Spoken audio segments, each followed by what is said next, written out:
Our next speaker is named Dave Scotese.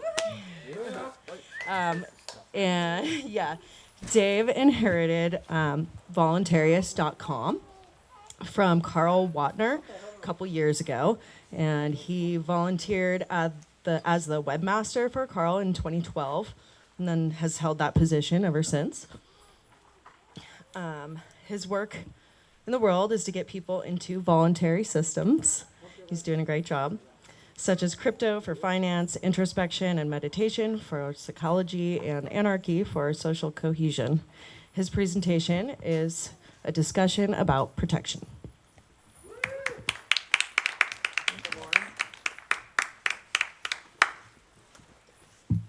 Do you guys want me to use the mic? Or would you like me to not use the mic? Use the mic. Use the mic. Huh? I'll use the mic. Hi, Mike. Think about the things that George is going to hate me. People do stuff we don't like, right? Some of those people, it's their job to do the things that we don't like. They're getting paid. And most of the people, I think everybody here knows and agrees, we don't want those people to do their job. We don't like that they're doing their job, and we wish they would stop. Although there are some parts of their job that we do want them to do, right? That shouldn't be our problem. It should be their problem. And they should be thinking about this stuff. What parts of my job that I'm getting paid to do, and they're telling me I have to do them, should I just not do because they're actually not good things to do? People shouldn't do those things. I practiced this talk in front of a lot of people who don't agree with the anarchist position. Is there anybody here like that? You don't agree with the anarchist position? No, everybody here is an anarchist. I love it. That's why I'm here. It's so great. Because now I get to just preach to the choir. Thank you.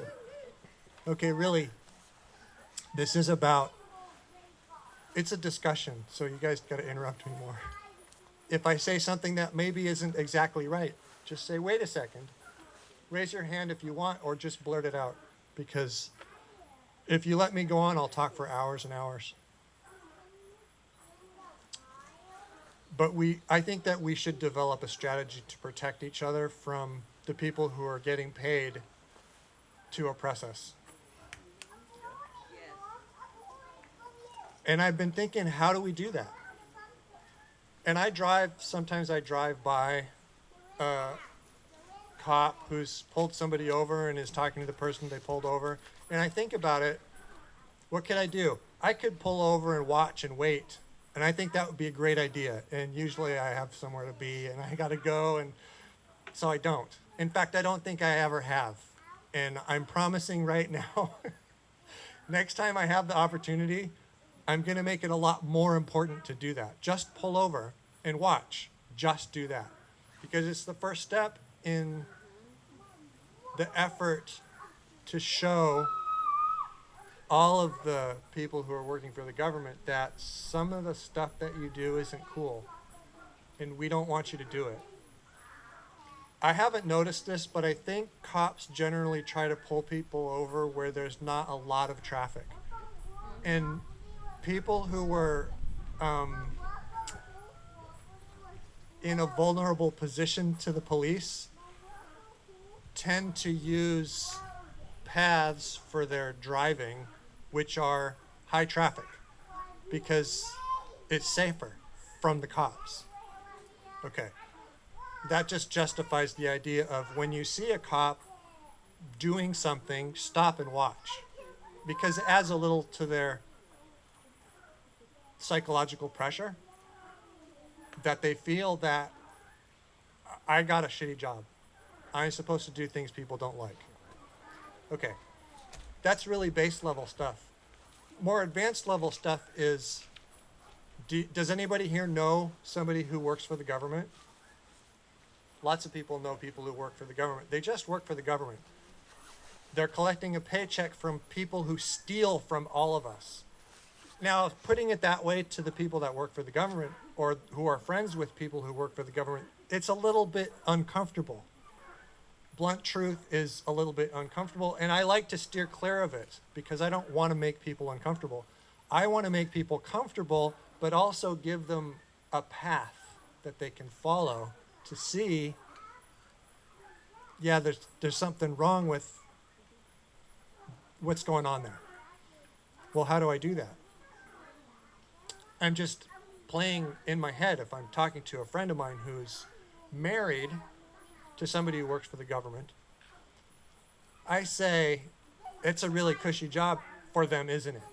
I might open with that. And they say, well, no, it's kind of hard, blah, blah, blah, and give whatever. But they get paid well. And I think I could justify it. It seems like they should get paid well because we're not allowed to choose whether or not we pay them, right? They collect the taxes and then they pay them from the taxes. We don't really have a choice. There's no bottom line. I've gotten myself into a little bit of trouble following that. There's no bottom line for people who are working for the government with friends because they appreciate the government workers and they can see where I'm going and it makes them uncomfortable. Once they're uncomfortable, I'm like, I'm out. I did enough. I didn't want them to be uncomfortable. I wanted to have a discussion, but they're not ready for that. But it's close enough when you're talking to somebody about something most people don't want to face, and they just get a little bit uncomfortable. You can say, I'm sorry that I made you uncomfortable.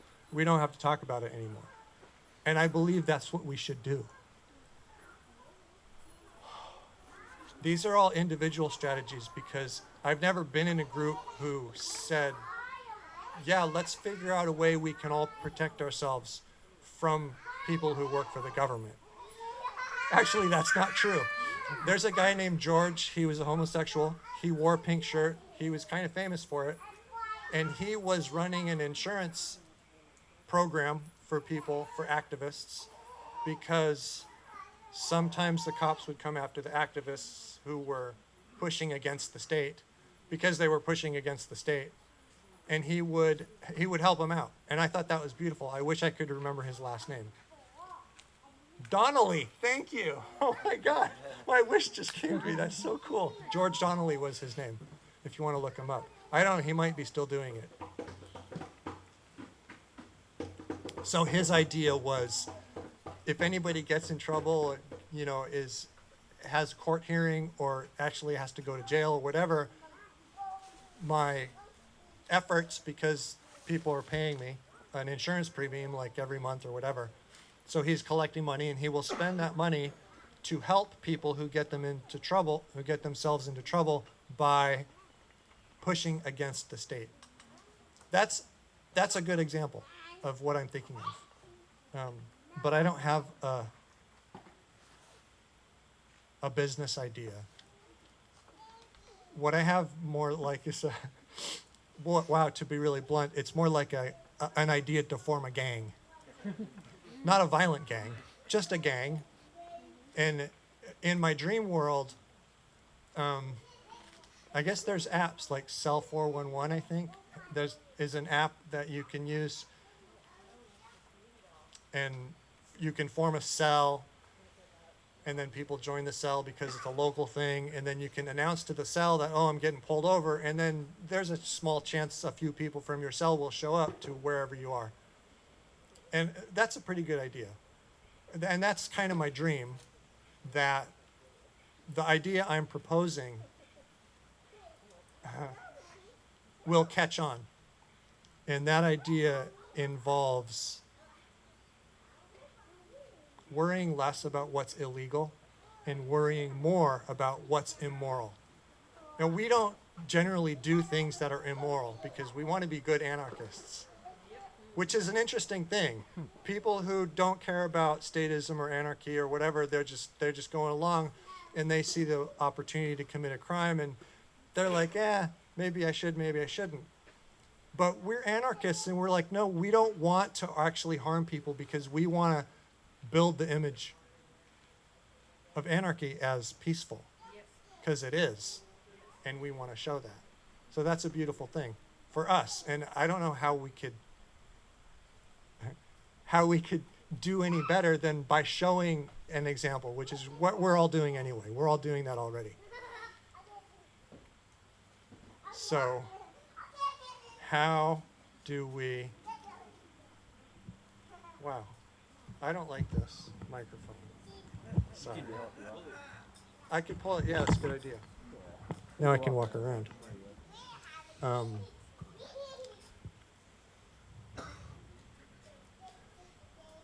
The plan is to form a gang.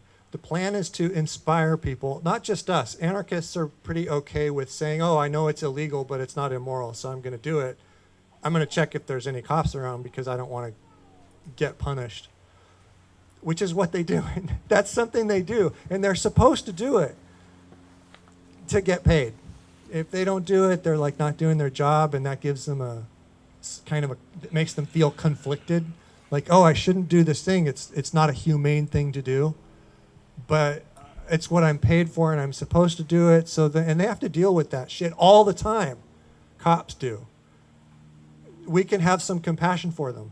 So if you know somebody who knows a cop, you could express this idea that you heard a talk from an anarchist who said we should be a little bit more concerned for cops because they have to deal with this cognitive dissonance of doing a job that people don't want them to do. And I think a lot of people think they shouldn't do it. A lot of people think there's laws, in fact, I'm one of them, there's laws that they shouldn't enforce. This is a good question. I've always wondered if I could ever talk to a cop, I would want to ask him, are there laws and you can see people breaking them, but you choose to do nothing?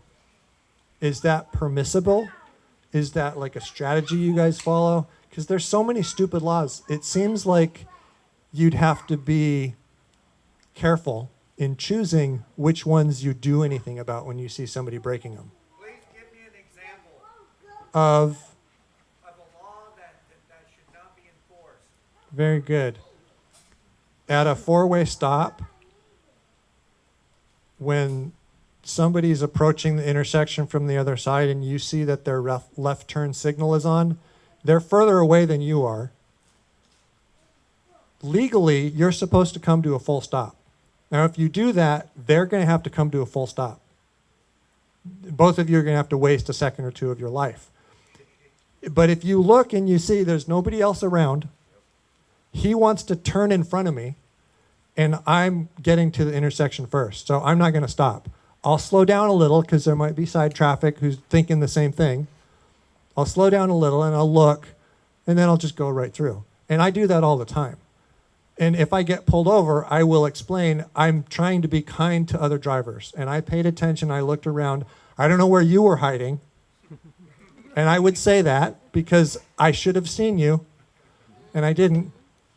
And he might have an argument there. But he wouldn't because it doesn't matter. You're supposed to obey the law whether or not there's a cop watching. But it would give me an interesting discussion anyway. I imagine myself as a good interlocutor, and so I would help him see the point that I wish all cops could see. And if they did, they would be very picky with their bosses who say, what about the quota? Which, okay, there's no quota. Sorry. What about whatever they call it? You don't write a lot of tickets. What's up with that? However they put it, the cop would be prepared. And I don't think there's no mechanism for cops to learn this skill of handling it when their commanding officer says, you don't write a lot of tickets. What's up with that? And really, deep down, honestly, any cop who's confronted with that question probably has a really good answer that he can't say because he doesn't want to get fired. And his really good answer is, I only feel comfortable writing tickets when people are actually being dangerous. And all of the laws that I see people breaking that you get all the other tickets for, there's no danger there. So that's why I don't write a lot of tickets. Parking tickets is very dangerous. Parking. Yeah, exactly. Like, I was thinking this morning of the part of the curb which is painted red, and parking there and waiting, or getting out of my car and then waiting. Because at some point, assuming, people are paying attention, a cop would show up to write a ticket on my car. And then I could have a conversation with them. I could go down to the police station and have a conversation with him too. But the conversation is more appropriate and it makes more sense. If I do that in the red zone, and I'm parked in the red zone, and he comes by and he's getting out his book to write a ticket, and I walk up to him, and I say, "This is my car, and I parked it here because I know you guys ticket people for parking in red zones because you get revenue." And I think there's something wrong with that. I know that if a fire truck comes by because there's a fire, the fire truck needs to park here. Okay?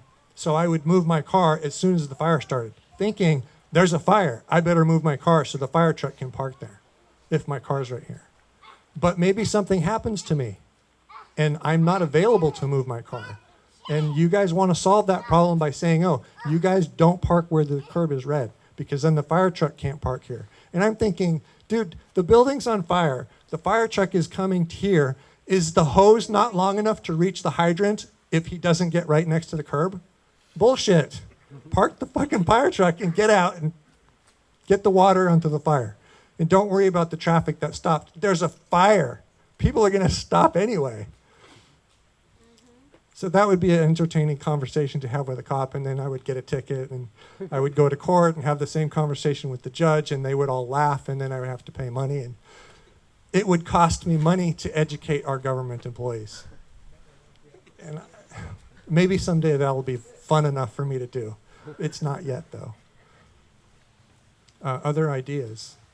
Has anybody else thought about this sort of civil disobedience? Yeah, it's the inspiration to people who don't identify as anarchists to engage in civil disobedience. I think that's what I'm after, and why I wanted to have a discussion on protection, because they're hired to protect and serve.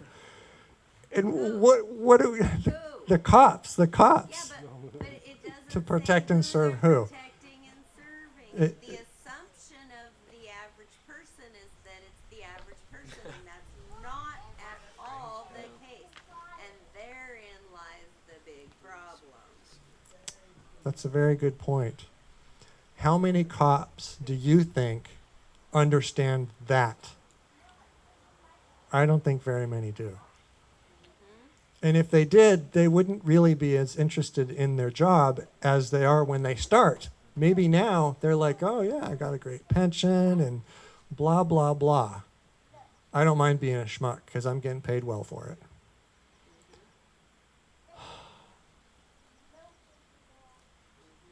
It sucks. It sucks to realize that. And watch some asshole talking to a bunch of anarchists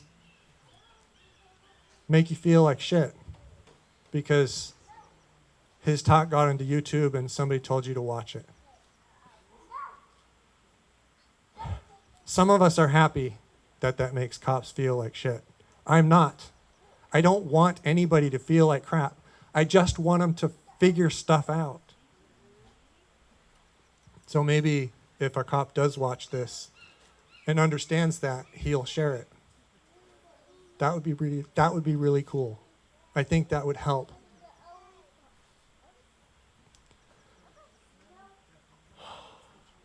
I'm kind of done, but I like discussions. So how about questions or observations or insights? I think it all starts off with what you said at the beginning, that phrase, I'm just doing my job. And I think that goes beyond officers, because with police you have policy. There's just enforcing whatever the policy or whatever the thing is. So whether that be an officer, a soldier, somebody taking somebody's kids away because they work with child protection services, or whatever the field is, I think it comes down to whoever that person is and making the decision themselves, because they always have that bailout, which is I'm just doing my job. Yeah, that's good. I'm going to repeat some of that because I like the recording, but we can't hear the audience on the recording, I think. Yeah. So I'm just doing my job is a good point. The police are hired and paid to enforce policy. And so doing their job, of course, it's just doing their job, but they're supposed to do it. That's what they're getting paid for. George. Yeah. What about that ad by the IRS? They want 40,000 more employees, but you have to be willing to shoot Americans. Okay, so apparently there's an ad that the IRS put out to hire 40,000 agents, but they're required to be willing to shoot Americans. Is that right? Is that true? I don't even know if that's true. Is it true? I don't know. Are you Google? Snopes it. It's more than 40,000. And is it true? Does the ad actually say that you must be willing to shoot Americans? Wow. Willing to use deadly force. But they got it on bargain because it was on sale. Okay, some more Because the intel American coming. population can't get guns on sale, but heck, the government can. Well, Right. Maybe it was from when they downsized the military. Now I feel like a reporter because I'm still trying to keep my audience in the future. Took away the guns from us, but leaves them locked and loaded for the Taliban. So the IRS bought a bunch of ammunition as well as guns while they're trying to push gun control.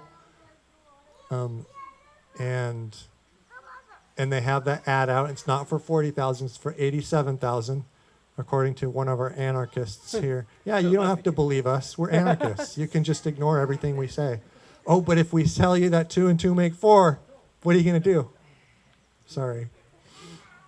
Introduce new math until you does it. There you go. Yeah, the Department of Education is working on that stuff, isn't it? Right. Amazing. Amazing. Yeah, I could riff against the government for quite a while. It's a seething anger in me. The government's like a religion. Do you It's think a the religion. do you think the government is a religion? Larkin Rose calls belief in coercive authority the most dangerous superstition. And I agree. He wrote a book by that name. He did, The Most Dangerous Superstition. And I was thinking about authority. Authority is great. You should question authority because that's how we learn. We question authorities and they teach us what they know. And if they don't know, then they can find out. We could find out too. But sometimes questioning authority is punished. Why do we get punished when we question authority? About the kids in the classroom when they question the teacher, when they question something. Yeah, when the kids in the classroom question the teacher, and the teachers are like, "Oh, good, my kids have questions. I can teach them," and then they explain all sorts of stuff.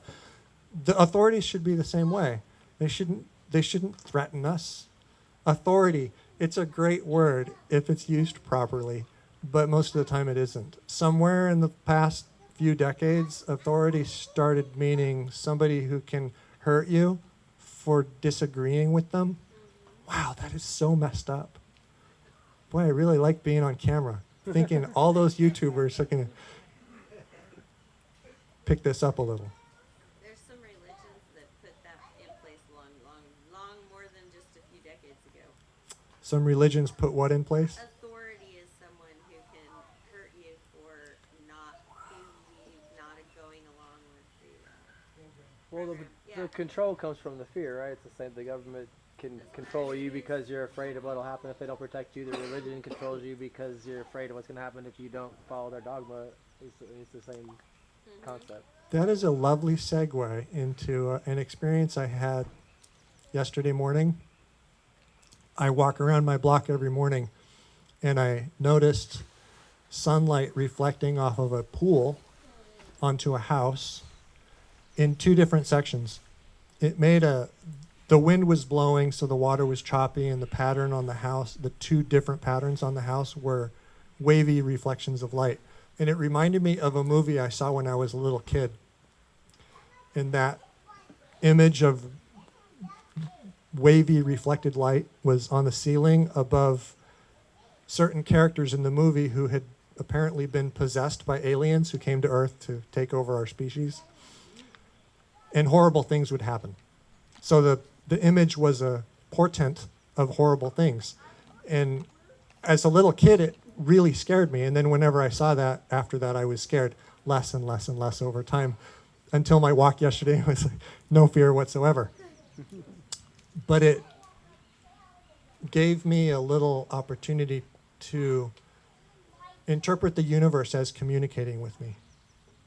And because there were 2 of those patterns on the house, my idea was, 2 different fears. I don't feel like I have any fear of anything. So, but I mean, maybe I do. I mean, there's subconscious stuff going on in everybody all the time. So I started thinking about it, and then a couple hours later, I read, there's some outfit that puts source messages out, and I read the source message, and at the end it said, you're growing, and when you get to the end, 2 parts of you will finally be one, which is pretty much what I thought about 2 different fears. I have 2 fears, and if I combine the 2 fears together, the synergy between them is going to change them. There won't be fear anymore. There will be a power or a realization or something like that. I don't know what they are. And I've been looking, and I talked to George about it, and he said, just don't have any fear. I'm like, yeah, that's how I started. So I'm kind of in a loop.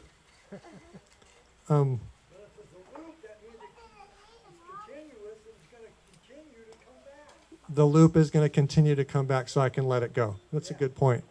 But I could also go a little further with it in that the reason I'm giving this talk is because I want your help to protect me from crap the government does.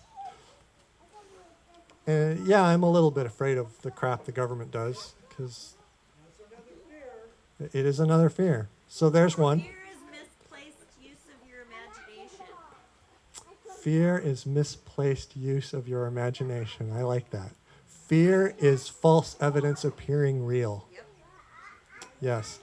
Fear will keep you alive when you hear a rattlesnake on the path and So you will knowledge. and you don't step on him. But so will knowledge. Yes. Knowledge often comes from curiosity, and my curiosity would be to play with the animal making the funny sound. Then you weren't fully knowledgeable. I wasn't. That's true. Ignorance. That's little kids. Nesh- But the fact is that a child who sees a snake on a path making a funny noise will be afraid. Just like some kids, they're just too curious. They get a snake bite. Thank God we have anti-venom if they're found soon enough. Okay, I don't want to think about that anymore. Misplaced use of imagination. Yes. But when you take 2 examples of misplaced use of imagination and you marry them together, so the universe is telling me yesterday morning, something beautiful can come of that. And maybe that's my job for the next several hours or days or something. Help me. You're in a dream. Maybe I'll dream tonight. Yeah. Oh, this is a dream. This is the dream of Vishnu. This is. I'm done, and I don't know how much more time I have. Thank you. Thanks.